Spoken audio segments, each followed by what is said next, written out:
Magandang araw po mga kapuntos, at sa araw na ito po meron po akong tampok na video para sa inyo at sana ay magustuhan ninyo.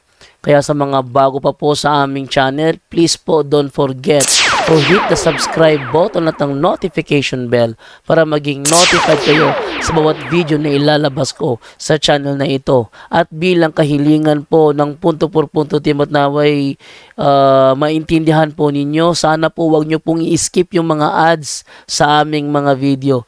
Sa maliit na bagay na po na yan, malaking tulong po yan sa ating programa at sa ating ministry. Sana po maunawaan po ninyo. Maraming salamat po, kaya wag na po natin patagalin. Simulan na po natin.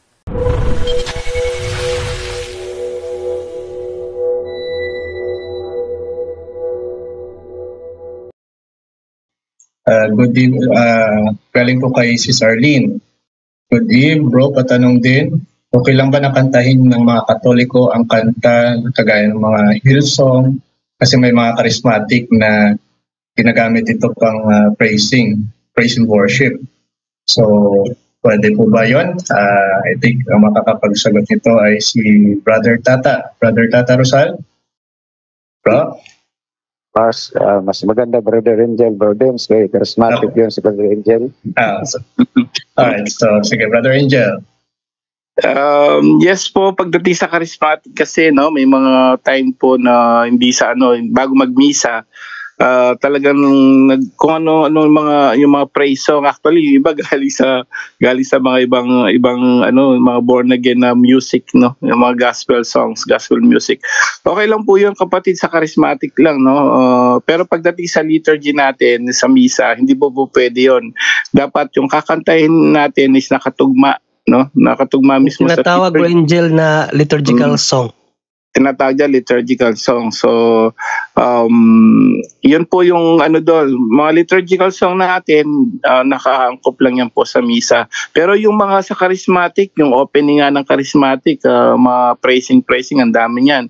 Yung iba nasa okay lang po yun kasi hindi naman mismo sa misa yun, kapatid. Yun po, kapatid. Ayan, maraming salamat, Brother Angel, po sa sagot, no?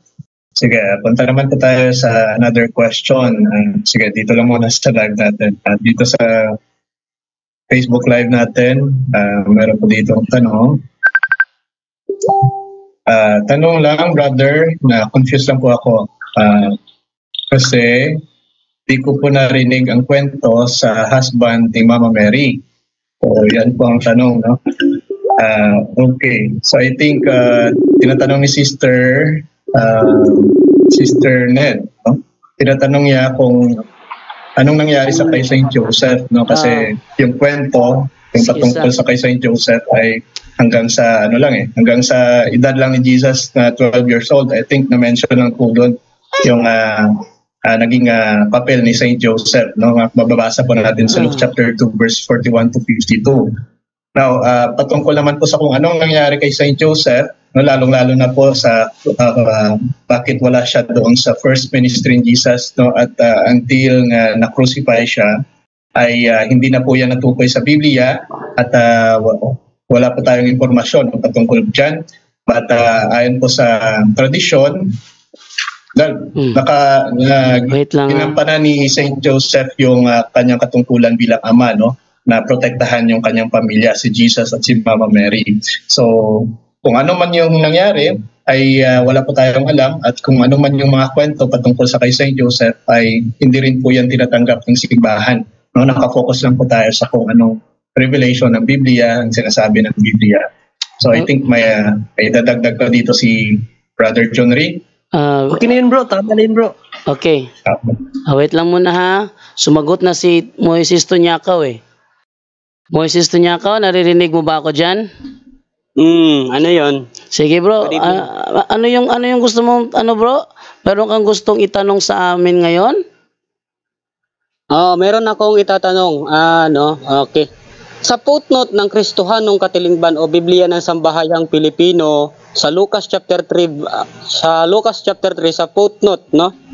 Totoo ba yung sinabi doon na tayong mga Katoliko ay tunay na mananampalataya at lahi ng mga ulupong, sabi ng pare? Totoo po ba yun o nagsisinungaling yung pare nyo? Categorical question. Okay. Hindi ko tinatanong yung word na kami rito. Itinatanong ko kung totoo. Okay, maghintay ka bro. Yung tinutukoy doon na tinatawag sa lahi ng mga ulupong, natalakay namin to ni sino yun? Fernando Camacho, ano? Sinagot ko na ito. Yung tinutukoy dyan is makasalanan. Ang sinasabing ulupong dyan, makasalanan. Kaya pag sinasabi ikaw ay makasalanan, then you are kasama ka doon. Kasi yun ang konteksto ng aming footnote. O yan, ang sagot sa tanong mo, Moises Tunyakaw. Next question. Sama kayo doon. Ano yan? Sama kayo doon. Ang itinatanong ko malinaw. Nung sabihin ng paring Katoliko na kayo ay lahi ng mga ulupong, totoo ba yung sinabi ng pari ninyo o nagsisinungaling siya? Ito ang sagot. Contextual. Ang ibig sabihin nun, tayo'y makasalanan. Yun ang konteksto. Kung babasahin mo yung kabuuan ng footnote doon sa Lucas 3, ang ibig sabihin nun, tayo'y makasalanan o lahi ng mga ulupong. Pero kung tutuusin nga, kung babasahin mo nga Lucas 3, wala nga Catholic member dyan eh. Pero ginagamit ng pare bilang patunay na tayo ay makasalanan. Yun ang context ng naturang footnote. O, next question. Hindi ko itinatanong sa iyo kung kasama o etc. ang paliwanag mo. Ang itinatanong ko kung totoo ba yung sinabi ng pare ninyo o nagsisinungaling siya. Categorical question, huwag kang lumihi sa tanong. Okay, ito ang sagot Tunyakaw. Dahil tumutukoy siya sa mga makasalanan, din totoo yun. O, ang problema ngayon kung kayo ba makasalanan o hindi. Kasi kung makasalanan kayo, damay kayo doon. O, next question. Umiiwas ka sa tanong ko, Jando. Malinaw ang tanong ko. Kung totoo ba yon o nagsisinungaling ang pari ninyo? Categorical question, sagutin mo. Sumagot na ako ng categorical dahil makasalanan ang tinutukoy niya, din totoo nga yun kasi kami mga Katoliko, makasalanan kami. Gaya yung mga Sabadista, mga makasalanan din kayo, din naman kayo perfecto. So pare-pareho tayo dyan, mga lahi ng mga ulupong. Next question. Tanong, doon sa Lucas chapter 3 verse 1, basahin mo litra por litra, may mabasa ba doon? Showdown tayo. May mabasa ba doon nakasama ang mga Sabadista litra por litra? Meron? Wala. Kung ating uunawain ang konteksto ng naturang footnote, lahat ng taong makasalanan ang tinutukoy doon, Moises Tunyakaw. Next question. Sa doon, na word na kasama ang Sabadista, ngayon showdown tayo kung meron. Showdown ka? Nako, yung showdown mo kasi wala sa lugar eh. Kasi alam ko yung context ng footnote eh, binabago mo kasi, pinuputol mo. Pag sinabi doon na lahi ng mga ulupong, ang context talaga nun, Tunyakaw, ay makasalanan tayo. Yun ang context nun. Kung ano ang nasa context ng naturang footnote, yun ang sasabihin ko. At wala akong pakialam kung anong tumatakbo sa isip mo. Next question. Kung tanong, dahil sabi mo, totoo pala yun na ang Katoliko ay lahi ng mga ulupong at walang nakasulat doon, nakasama ang mga Sabadista. Yung sinabi mong yun, kukontrahin mo ba o ipagpapatuloy mo na tama talaga yun? Talagang tama ang sinasabi ko bro, kasi yun ang context na ang ibig sabihin ng lahi ng mga ulupong sa panahon ng Lucas 3, makasalanan. At ang mga Sabadista, makasalanan sila. Kaya nga sa Lucas 4 ng Latin na Vulgata, si Jesus nakigbatok sa mga Sabadista. Kung sa Tagalogin pa natin, si Jesus nakipaglaban sa mga Sabadista. Bakit? Makasalanan din sila. Kung makasalanan din, lahi din ng mga ulupong. Next question. Kung tanong, Mr. Jando Alabado, nung sabihin ng pari inyo na ang Katoliko ay lahi ng mga ulupong, kasama po ba ang straight to the point doon sa lahi ng mga ulupong? Kasama o magsisinungaling ka? Hindi ako nagsisinungaling. Kanina ko pa sinasagot niya ka. Hindi ko alam kung bakit ang tigas ng ulo mo. Kanina ko pa sinabi sa iyo. Ang context ng naturang footnote ay tumutuko yon sa makasalanan. Makasalanan. Basahin mo yung Lucas 3. Ang tinutukoy dyan, mga taong makasalanan. Maliban na lang kung binasa mo mga taong mabubuti. Yun. Next question.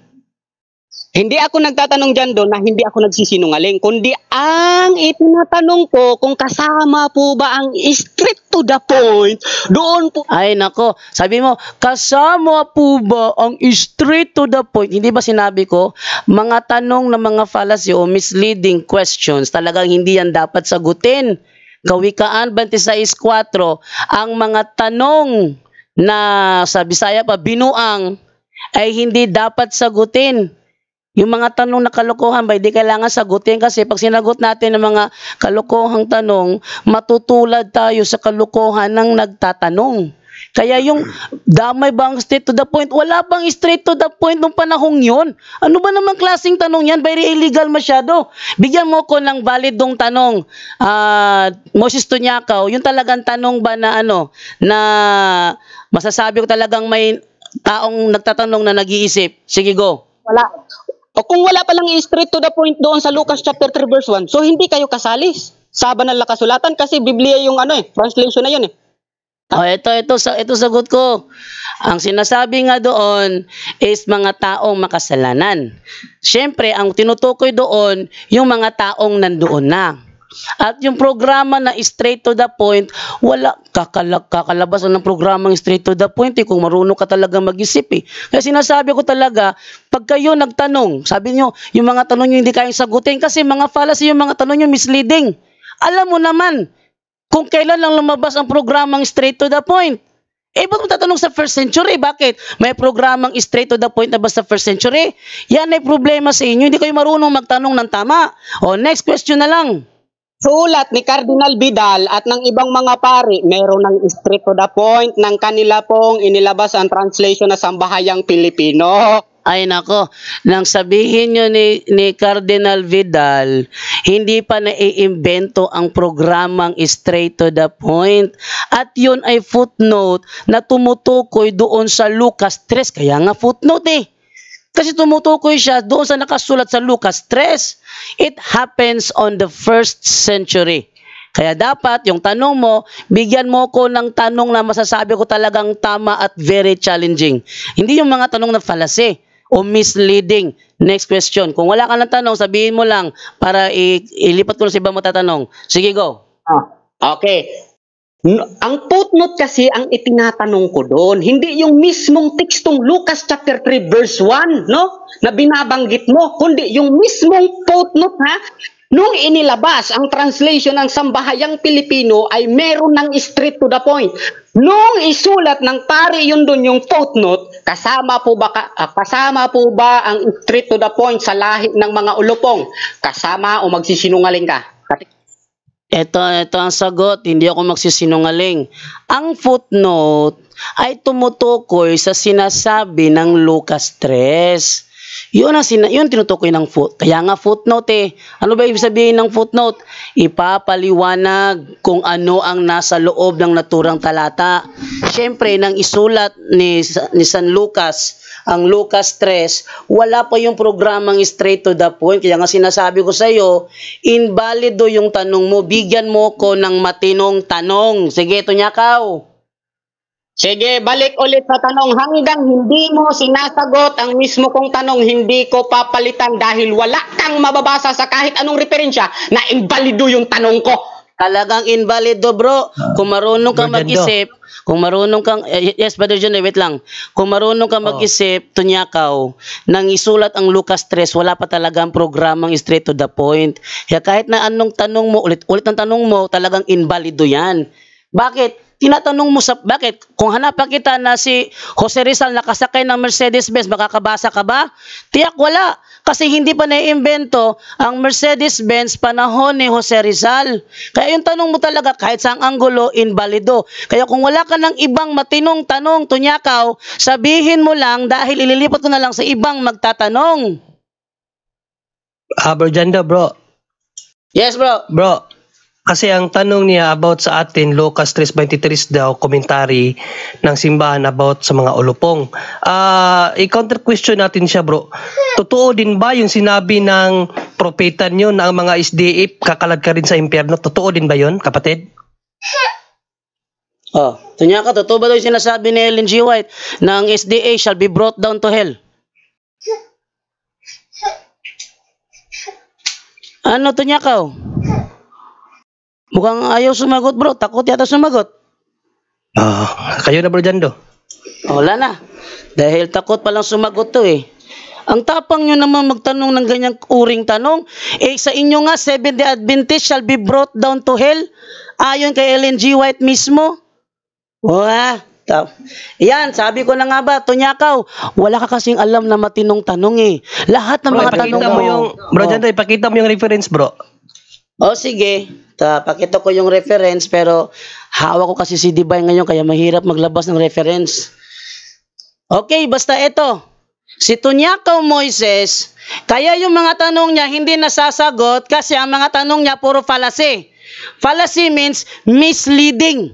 Gaya nito, kasali bang straight to the point doon? Bakit? May programang straight to the point na ba sa Lucas 3? Talagang invalido. Walang sino mang taong matino ang isip sasagot sa invalidong tanong.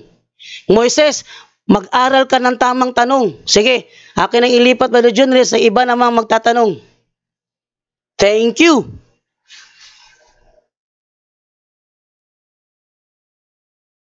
Hello bro. Mayroong tanong din dito, isa lang bro. Bro Jando. Sige bro, kasi nakita ko kay Moses hindi marunong magtanong ng tama kaya lipat na lang tayo sa iba kaysa mag-aksaya ko ng oras sa isang taong hindi naman marunong magtanong ng tama. Hindi, tsaka mukhang may pinagdadaanan si brother mo ah. Yun nga, mukhang halatang may pinagdadaanan. Andito pala sa Zoom si Brother Glenn. Shout out kay Brother Glenn Luzon. Andito pala si Brother Glenn Luzon. Kanina pa bro. Di ko na malayan. Kanina pa yan. Sige, yan si sister, ano ba pangalan nito? Tata siya, Niña Tata Balabat. So, meron po siyang tanong dito, no, para tingnan natin kung sino pwede masagot. Sabi niya, good evening po bro Angel. Ask ko lang po, my mom's death will be 1 year this coming December 23rd, 2023. And as tradition po, 9 days novena or pagdadasal po, plan po kasi namin na magpadasal ng 9 days pero hindi po namin kayang magawa dahil kaming magkakapatid may mga trabaho. Is it really priority po ba ang 9 days novena for the souls or on the day na po sana kami mag-offer na lang ng rosary together with my siblings and their families and magpa-mass offer kami for the soul of my mom. It will be her first year death anniversary po kasi. Sabi kasi sa traditions, kailangan daw talagang magpa 9 days novena or padasal. Yun nga, hindi kailangan po ba talaga yon? Sabi ni Sister Niña Tata. Sige, subukan natin ibigay kay Bro Tata ito, yung tungkol sa mga nobena sa mga patay. Ang summarize na lang po natin to Bro Tata, no? Yung mga first year anniversary, death anniversary, gano'n, kailangan ba talaga magpanubina ng 9 na araw, Bro Tata? Pakisagat nga po, bro. Yes, yung sa 9 days novena bago ilibing o yung bago lang namatay, di ba? Yun ang tradition natin. Yes. Ngunit yung yung 1 year anniversary, sa amin lang dito dahil tradition yun. Ang sa amin lang dito, magpunta ng cemetery para mag-alay ng Holy Rosary o yung nasa prescribe ng nobina para sa mga patay, yun ang gamitin. Ang pinaka-importante, magdasal magpamisa po tayo sa kaniyang kaluluwa. Pero hindi na yung mandatory na kailangan pang 9 days. Basta yung mga anniversary na. Maliban lang sa yung bagong namatay, bago living, so kailangan 9 days ang prayer yon sa Yun lang, Brother Angel. Then, pinaka-importante, magpamisa sa kanyang kapamisaan yung kaluluwa niya. Then, iwasan lang natin, may kasibihan tayo, by the way, Ay kasibahan tayo, ang pikon ay laging talo. Sino bang napikon ngayon? Sa nito niya ka, SDA. si Brother Jando. Ayun, yung SDA kasi yung tanong niya invalid daw eh. Sabihin ba naman, kasali ba ang straight to the point doon sa sinasabi sa footnote na lahi ng mga ulupong? Ano kasali? Brother Jando, nasa kamay ba yung footnote mo sa, dahil bago yun nga edisyon ng Christian Community Bible ba? Yes bro, Bago, nasa kamay mo? Ano bro? Yung Lucas 3 bro, yung Biblia ng Sambayan ng Pilipino bro. Okay, so iba yun sa ginamit sa isde tagapagadian nga lahi, Katoliko lahi ni Abraham. May Abraham, wala dyan. Teka lang nga, teka muna. Ano yun ha? Dahil may Abraham yon at saka isa yun sa... Ito, sa katunayan hindi handa may matinding kamalayan sa kasalanan ang bayang Hudyo na laki sa turo ng Biblia kaya handa silang makinig kay Juan ng mangusap ito tungkol sa paghaharap sa kapatawaran ng Diyos. Sa katunayan, hindi handa ang lahat ng magbalik loob. Tayong lahat ay may magandang dahilan para isipin na lagi tayong may kakatwiran para sa ating mga personal na pagkakasala. Mali nga ang aking ginagawa pero isa pa'y kinukumbinsi natin ng ating sarili na magiging maunawain ang Diyos sa atin sa kabilang sa kanyang iglesia. Nasa panig tayo ng mabubuti at ipinagtatanggol natin ang kabutihan ng relihiyon. Si Abraham ang amo namin, mga tunay na mananampalataya tayo at magagaling na Katoliko at lahi ng mga ulupong. Yun ang binabasa nila. Okay, so katulad yun sa ginamit sa mga SD sa pagadian. Yeah, so, sabi ko, ang purpose nito, Bro Tata, mga makasalanan. Yung gumagawa ba ng ng reasoning ba para yung kanyang kasalanan maging tama? Yun ang ibig sabihin nun. Maliban dyan, wala namang tinutukoy nga salita. Di ba? Walang mabasang Katoliko? Meron, Brata. Meron dito sa Meron. Sabi dito, mga tunay na mananampalataya tayo at magagaling na Katoliko at lahi ng mga ulupong. Okay, so kung may mga SD na gamitin nila yon para patunayan ng Katoliko ay lahi ng mga ulupong, pwede nila iharap dito sa punto por punto sa debate. Yun na nga. Ang niya is ginadaan niya sa categorical question. Totoo bang sinasabi? Sabi ko naman, dahil makasalanan tinutukoy ng aming pare, kaya totoo. Ang Katoliko, hindi naman ito mga perpekto. Kami mga makasalanan.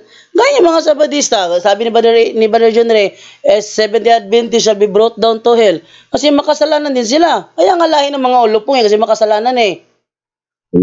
Yun ang gamitin lagi natin. Yan yung may yung last day event nila sa Bisaya, mga itabo sa katungos panahon, sila ay naka-connected sa impyerno ay.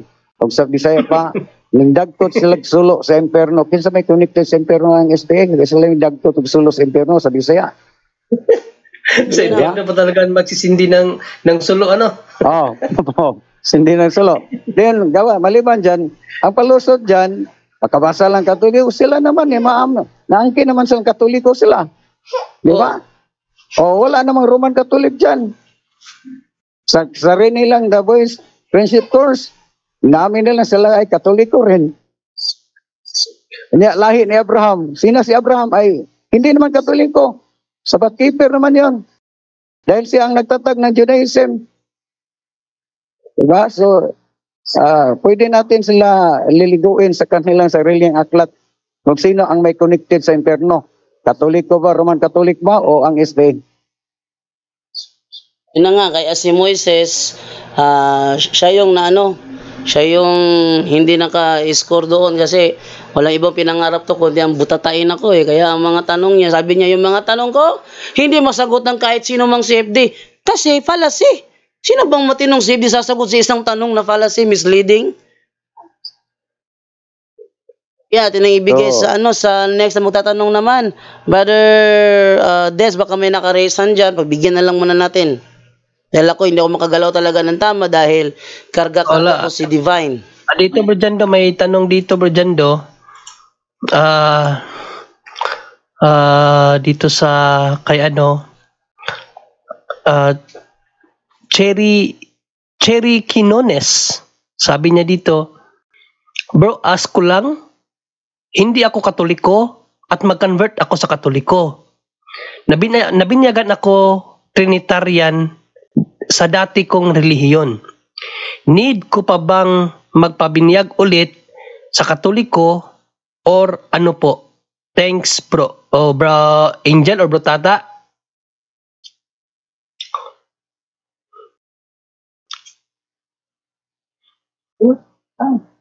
Okay, bro. Okay, so nagtatanong po, no, ang tanggap po talaga yung Trinitarian ng simbahan, no. Pero ang usually turo po na simbahan diyan is make sure na yung formula yon ay talagang ginawa, no, at tatanungin ka naman ng pare, no. So pagka pumunta po kayo, ba, sabi niyo mako-convert na kayo, no. Pumunta po kayo sa pari ninyo, ganito yung gawin niyo. Pumunta po kayo sa pari ninyo at sabihin niyo na dun sa dati nyo is Trinitarian formula. So usually accepted yan, no. So siya magdi-decide. Minsan may mga pari na para to make sure, kasi siguro yung kausap hindi sigurado dun sa sinasabi niya. So pwede kanyan talagang binyagan na talagang tamang formula sa ano. Pero tanggap yan, but ang make sure na sabihin mo sa kanya yun in details sa pari po. Pag pumunta kayo diyon at siya magsasabi sa iyo na okay, hindi na, or ay duda siya sa sagot nyo, bibinyagan pa rin po kayo. So kailangan niyo lang lumapit sa pare, sabihin nyo na kayo dating ibang sekta at babalik na po sa simbahang Katoliko. And then nandun po ang nyo sabihin na tungkol doon sa binyag nyo dati, siya po magdi-decision, kapatid. Wala pong problema yun. Ayan, maraming salamat Bro Angel. So, maraming mga, hindi to tanong, mga comment dito, pero basahin ko lang muna. Maganda eh. Sabi dito ni Happy Life Vlog, isa po ako sa Asheret. Nag-assist po kami during communion. May isang parishioner, dinala niya sa upuan ang hostia. Sinundan ko talaga siya. Iniwan ko lang nung nakita ko, sinubo niya at lumuhod siya. Very good po, Sister Happy Life Vlog. Sabi naman dito ni Junior, Bro Angel, maybe kaya marami ang nagkukomunyon dahil mas kunti ang nagkakasala ng mortal sin, saka na makapagkumpisal ka lang ng once a year ay maaari na. Hindi po ganoon, no? Ito pa sabi dito ni Junior, may kakilala kasi ako, hindi nagkukumpisal kasi wala daw siya matandaan na mortal sin niya. Naku po. Kaya panay siya komunyon. Well, siya makakasagot niya, no? Kasi sarili naman niya yan kung talagang hindi siya nakagawa ng mortal sin. Sabi naman ni Los Biminda Piedad, Bro Angel, may tanong po ako. Yung anak ko po ay Mormons. Ngayon sa kapanunood ng punto por punto, sa ngayon po ay nagsimbang gabi na siya. Balik Katoliko na siya. Tanong ko po, nagkasala po ba yung aking anak? Ano po ba gawin? Bro Angel, sa'yo naka-address. Linawin po natin, no? Yung anak mo ba nung napunta doon sa Mormon dating Katoliko, no? So tapos kung nag-Mormon siya, dati siyang Katoliko, apostasy yun. That's mortal sin. So apostasy yun. Although hindi niya naman alam, pwedeng venial sin pa lang yun, no? Pero malaking kasalanan talaga yun. Tumalikod siya. So ang linawin po natin dito, bakit siya bigla nagsimbang gabi at sabi mo nagkatoliko na ba siya, bumalik na ba siya, o hindi po malinaw yun, no? Kailangan make sure pag bumalik siya, he need to go to confession, no? Tapos kailangan yung po na mag-ano pa rin ang Apostle Creed natin, no? Yung faith natin, kailangan uli yun, ibalik yun, at re-recite sa kanya ng pare yon sa confession. So linawin po natin muna, no, siya ba'y Siya ba'y umalis at nag-Mormons and then Mormons, bumalik sa Katoliko? If that's the case po, kailangan muna niya, wag siyang magsubo ng hostya, kailangan muna niyang hindi na siya magpapabinyag kung nabinyagan niya na siya dati. Yun ang mali, kailangan medyo linawin po natin ang sitwasyon dito, no? Katoliko, nabinyagan, pumunta sa Mormons. Yung pong binyag sa Mormons, wala na pong say-say yun, walang visa yun. Kasi once lang tayo mabinyag, no? So, pag bumalik ka, hindi ka nabibinyagan, but kailangan mo lang mag-confess and then sasabihin sa'yo ng pare kung ano pa yung gagawin nyo, kapatid. Yun po muna yung linawin natin at bago natin masagot lahat, make sure nag-confess siya, no? Kung dati, halimbawa, Mormon siyang pinanganak, hindi kailangan magkumpisal yon, adult baptism yon, kailangan siya magpabinyag uli. So, linawin po natin, kapatid, no? Kung ano yung sitwasyon talaga. Ayan, maraming salamat, Bro Angel. Siguro last na lang dito, Bro Angel, kasi alas 11:04 na. Sabi dito ni Anonymous, nagkakasala ba ang pari kung alam niya na ang ikinasal niya ay dating may asawa? Hiwalay o divorce na hindi valid ang reason ng divorce o hiwalayan? Ito na parang siya, assumption, no? Pero in case na mayroon ang ganong pare, Bro Angel, ano sa tingin mo, no? Ito hindi ito sigurado kasi tinanong lang niya to, di natin alam kung may pari talagang nagkasal ng ganito na, mga kapunto. So, ang tanong niya, nagkakasala ba ang pari kung alam niya na ang ikakasal niya ay dating may asawa? Hiwalay o divorce na hindi valid ang reason ng divorce o hiwalayan. Okay, so assumption question to, no? Hypothetical, kaya bigyan pa rin natin ng kasagutan, Bro Angel. Okay, ganito po yan, no? Sa situations of the marriage kasi tandaan po natin, bago ikasal yan, kailangan kompletuhin po yung dokumento. So, yung dokumento niyan, unang-una, titingnan muna yung singleness mo, kung single ka. At pagkatapos, kung married ka naman, kung divorce ka, sa atin, walang divorce, kaya paano nangyari yun, no? So, kung divorce naman siya sa ibang bansa, at of course, divorce siya sa civil lamang, tanggap po yan ng tanggap po yan ng simbahan kung sa ibang lugar, no? Kasi Angel, ang sabi niya, hindi daw valid ang reason ng divorce o hiwalayan. Hindi valid. Ano ibig sabihin ng Bro Angel? What do you mean hindi valid yung reason? Bakit yun na nga, kaya nga hypothetical to kasi parang assumption lang to, no? Ang hirap. Kung alam mong hindi valid, bakit mas alam mo pa dun sa nag-divorce, no? So, yung nag-divorce po, alam naman yan. And kailangan kompletuhin muli at kailangan suriin muli ang problema po kasi hindi lalo na kung nangangapa tayo sa ganyan, especially sa ganyan situation. Basta ganito lang po, basic, no?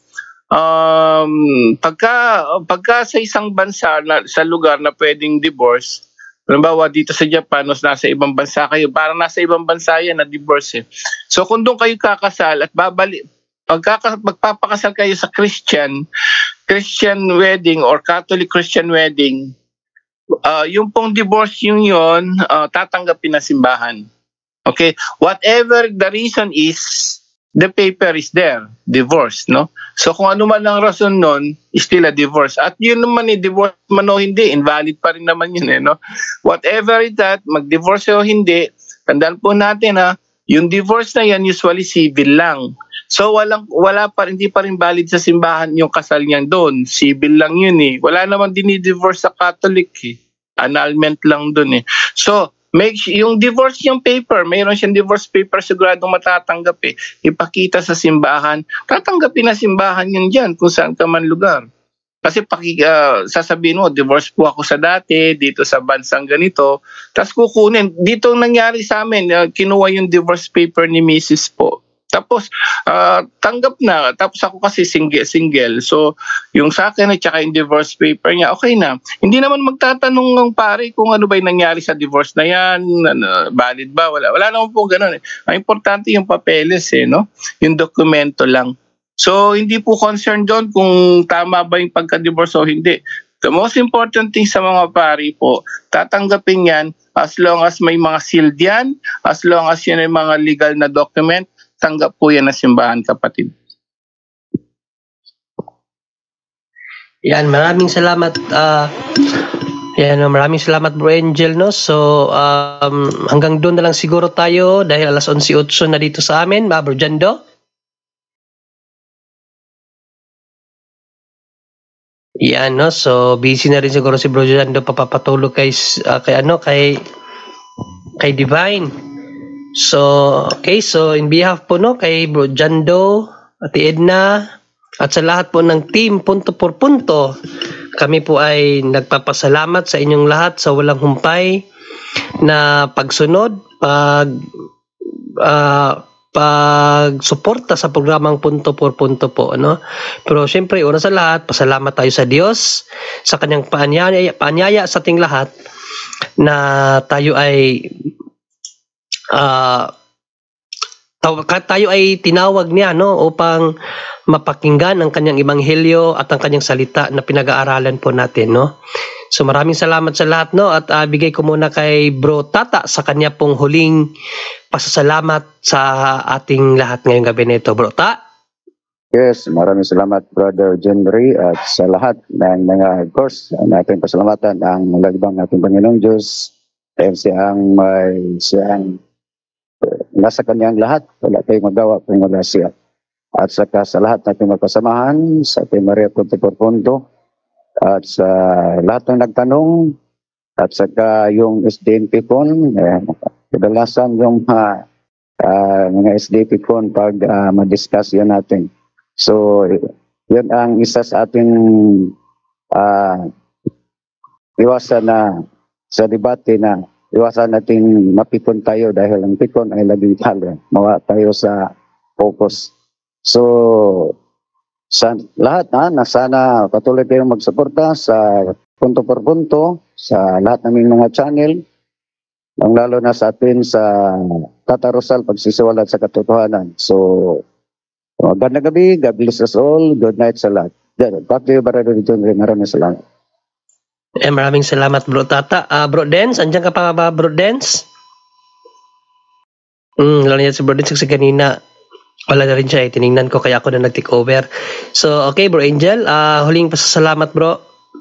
Yes, siyempre no. Walang hanggang pasasalamat sa Diyos, no? Sa kanya lahat ng kapurihan, kalwalhatian. Lahat po na nangyayari ngayon dahil po sa kanya yan. Bakit may punto por punto? Siyempre po, that's the way, no? Sabi nga, God will make a way para matuto tayo kung paano ang tama turo ng simbahan at ng Biblia po, no? Kasi wala talagang magtutulungan po tayo rito dahil masyado na busy ang mga bishop natin, makaparean, no? Wala silang masyadong time sa ganyan. So at least tayo mga laiko may karapatan naman, no? Sa simbahan, ina-allowed po yan, no? Katulong ng simbahan. Kapag daw, sabi sa Code of Canon Law, kapag ang tao, a lay person, have the ability, no? So they are allowed, no? They are allowed to help the priest, no? Sa pagpapahayag, no? Lalo na may tinatawag silang mga lay people na may mga extraordinary gift, so they are accepted by the church. So, yung mga nag-aaral talaga, tanggap po yan ng church. Baka magtaka kayo, hindi kami mga pare. Pero binyagan kami ng mga pare. So, we have, no? We're also a priest, no? A common priest. So, yun po, no? So, sa pamamagitan nito, sana kayo rin naman, kung na-bless kayo, natuto, please don't forget to share nyo, no? Pag sineshare nyo ito, napakaganda na sinabi ni Apostol Santiago, no? Kapag daw nag-share ka ng salita ng Diyos at nagbalik loob, ayan, nagdami na nagbabalik loob sa simbahan na makasalanan, yung palang, pati pala tayo, yung kasalanan natin, napapawi. no? Kaya pala tinatawag din indulgence, no? Gumagawa tayong sarili nating plenary indulgence, no, with our own effort na nagpapahayag na rin sa pamamagitan ng pag-share nito. And muli paalala sa atin, magpapasko na sa Sunday na, no? So si Jesus pong may birthday, no? Ang ating Panginoon sa Kristo may birthday. Sana wag tayong humiling sa atin hanggat maaari kasi siya may birthday, tayo magbigay sa kanya. Okay? Ang nangyayari, nasanay ng taong sana sa Pasko, ito yung gift ko. Hindi po kayo may birthday si Jesus. So this time, ano ba pwede natin maibigay na gift kay Jesus? Yung pong lagi niyang binabanggit, no, sa simbahan at ng Biblia, binanggit rin ni Apostol ni San Juan Bautista at mga apostol ni Jesus. Repent, no?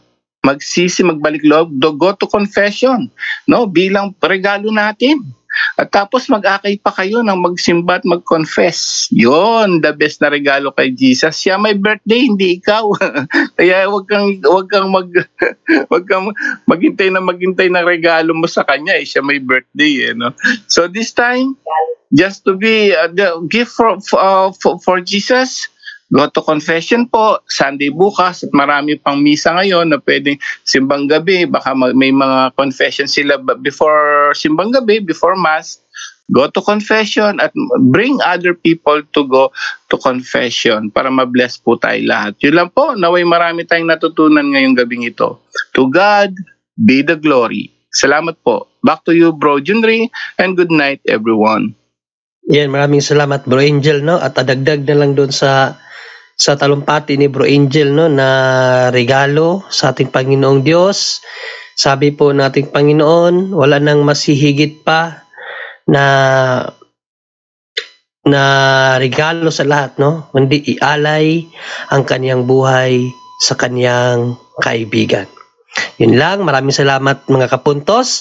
Bro Jando, sino ang mag-ano ng closing prayer, Bro Jando? Andiyan ka ba?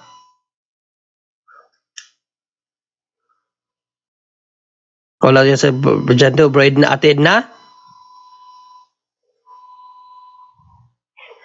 Wala rin. So magmanumano na lang tayo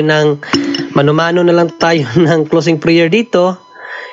Okay, tingnan ko lang mo yung prayer ko dito, yung cleansing prayer or healing body of mind. Ano bang gagamitin natin prayer dito? Cleansing prayer na lang siguro. Okay, so ang lahat po, no, manalangin po tayo sa pangalan ng Ama, ng Anak, at ng Diyos, Espiritu Santo. Amen. Heavenly Father, in the name of Jesus Christ, our Lord and Savior, by the power of the Holy Spirit, we pray that the cleansing power of the precious blood of your Son come upon us right now. Purify us and wash us clean with the blood of Jesus, from the top of our heads down to the very soles of our feet. Let this blood penetrate the very marrow of our bones to cleanse us from any entanglement, from whatever spirit we have come in contact with during the course of our intercession. Anoint us with the gifts of the Holy Spirit and refresh our body, soul, and spirit. And may the sign of Holy Cross drive away all evil spirits from us. In the name of the Father, and of the Son, and of the Holy Spirit. Amen. Dagdag din po natin yung prayer for protection natin, Saint Michael the Archangel. Defend us in battle. Be our protections against the wickedness and the snares of the devil. May God rebuke him. We humbly pray, and do thou, O Prince of the heavenly host, by the power of God, cast into hell Satan and all the evil spirits who wander through about the world, seeking the ruin of souls. Amen. Amen. In the name of the Father, and of the Son, and of the Holy Spirit. Amen. Good night, everyone. God bless us all. Sana po bukas sa testimony, ready nyo na po yung mga testimony nyo bukas. Good night. Good night, bro. Si Brother Glenn, andyan ba si Brother Glenn? Basta, bro? Okay lang. long time see you, no. Akala ko INC to, naka-Amerikano, bro. Si Brother Glenn. Akala ko, Katolik to talaga. Ano na yan, minister, deliverance minister ka na ba ngayon, bro? Soon to be. Soon to be. Binigyan na kayo ng ano dyan, ng ano ng obispo nyo? IPM ko lang. Sige. Iin mo na lang sa mga baby face. Under talks pa. Okay. Okay, so Bro Jando, okay na Bro Jando. Hindi ka minister ni Manalo, bro. Hindi, business attire ko lang to sa company. Sabay ganun. Hindi, alam yan nila, Bro Junri. Since day one. Joke lang, ikaw naman, no? By the way, Michael. Bro Angel. Yes, bro. Paano to ngayon? Wala pa sila Bro Jando, ang closing nito. Hindi naman natin pwede. By the way, yung kanina ba, na-miss out ko yun kasi yung padasal sa patay. Kasi dito, alam mo naman sa amin dito sa Mindanao din yung, may namatayan ka ngayon, kapapatay pa lang ng loved ones mo. Ngayon kasi yung discussion kasi na, start na ba ng dasal until matapos yung 9 days? Ganyan ba? Then yung palapsa na ako kanina kaso yung may ba yan sa CCC? Ang alin ng ano ang pinakatanong mo doon, bro? Yung basis ba yung dasal natin sa yung 9 days na magdasal tayo novena. Simbang gabi? Hindi, yung sa patay. Yung sa patay. Well, ang 9 days of novena, biblical naman yun, no? Sa Acts, bago sila inanuan ng Holy Spirit, may 9 days novena ginawa ang mga early Christian, yung mga apostol, no, specifically. Pero sa simbahan, 9 days novena, wala yata, Bro Angel, di ba? Turo po yan talaga. Tradition yata siya? Yes, church tradition yan, yung novena. Church tradition siya, sa CCC wala. Yes, so exact sa Catholic teachings, wala po talaga mababasa, but it's part of the Catholic teachings yung novena. But tandaan po natin yung pagdating sa souls, marami tayo pwedeng gawin. You can always include in the mass yung Gregorian masses. So pwede rin novena, so pwede rin sa rosary, no, special intention. Marami mga prayers po kasi available. Pero yung talagang na simbahan natin is 9 days pagkamatay. Yes, turo yan, effective daw yun yung 9 days. Sabi na simbahan. Yung tanong kanina kasi after 1 year novena rin, pwede rin. Pero pwede rin i-novena yun. Pero sabi nga, marami na ngayong mga prayer na na pwedeng idasal para sa mga natin. Unlimited naman ang mga prayers ng simbahan, ang dami niyan. So especially yung very effective talaga, alam niyo po, hindi yung novena din, yung mismong pamisa.